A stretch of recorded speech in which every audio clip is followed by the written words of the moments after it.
Infinity Productions, your first choice for professional video services, presents The Race Report, bringing you all the racing action from throughout the world of auto racing.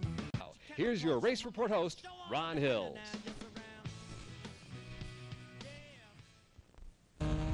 Hi, and welcome to another edition of The Race Report. You know, sometimes the driver can't always come to us. We have to go to the driver, and here warming up for next weekend's Zippo Vintage Cup weekend is Joe Tierno. And Joe, first, welcome to the Race Report. This beautiful MGA is one of the many cars competing next week in the Zippo Vintage Cup weekend here at Watkins Glen. That's right. This is a 1957 MGA that will be joining 26 or 27 other MGAs at the Collier Cup race, in addition to the many other races they're having. So if you have an interest in MGs or old cars in general, this should be quite an exciting weekend. Now, this car has very close ties to the Binghamton, New York area. That's absolutely right. I was born and raised in Binghamton. It's my hometown. And this car was owned by a fellow by the name of Spanky Smith from Endicott. He worked at IBM, and he bought this car in 1957. I remember riding out on my bicycle to see it the first time. 1957, I had a lot more hair back then. And in 1957, Bob Bucher, a pretty famous race driver from the Binghamton area, won the Collier Cup in this very car in 1957. And in 1958, he did it again. But for me, the real thrill was that after leaving Victory Circle, I got to ride in the passenger seat all the way back to Binghamton at a driving rainstorm with no windshield. And for a teenager in 1958, that was a huge, huge thrill. So I am really delighted to be here today and honored. This is my birthday today, my 54th birthday as we tape this. So it's quite a thrill to be a middle-aged guy doing what I've always wanted to do. So it's a huge thrill. Now, the Collier Cup is just as important to vintage sports car drivers as the Winston Cup are to the stock car drivers. Tell us some of the history behind the Collier Cup. Last year was the 40th anniversary of the Collier Cup, which was designed to honor Sam and Miles Collier, early pioneers in the road racing movement in this country, and the first importers of MGs into this country. So for 40 years, I decided we better do something important because the entry field was kind of dwindling. We had maybe 8, 10 cars. So I worked for about 2 years. And last year, we had 61 vintage racing MGs show up. Some of them traveled great distances. One fella came all the way from California. Another actually drove his car from Florida, if you can imagine that. And the feedback was absolutely fantastic.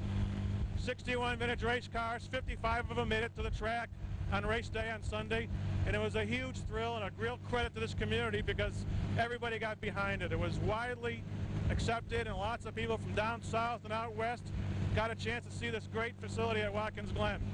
Now, when the Winston Cup cars run the butt at the Glen, they run the short course. The sports cars will be on the long course. That's right. We're going down to into the boot right now as we speak.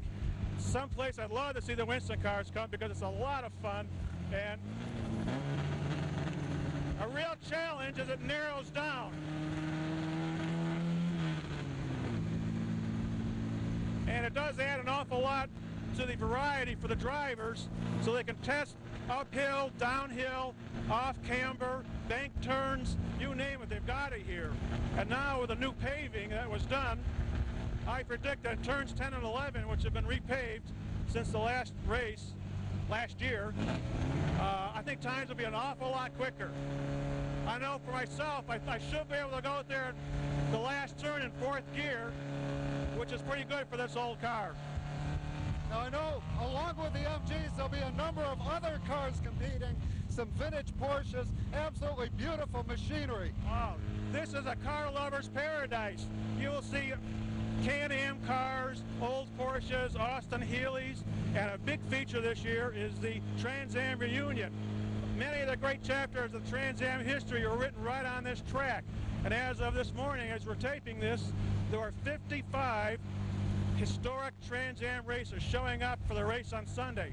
So that's something, it's just, I can't wait. I love all cars, V8s, 4-cylinders, you name it, they're great.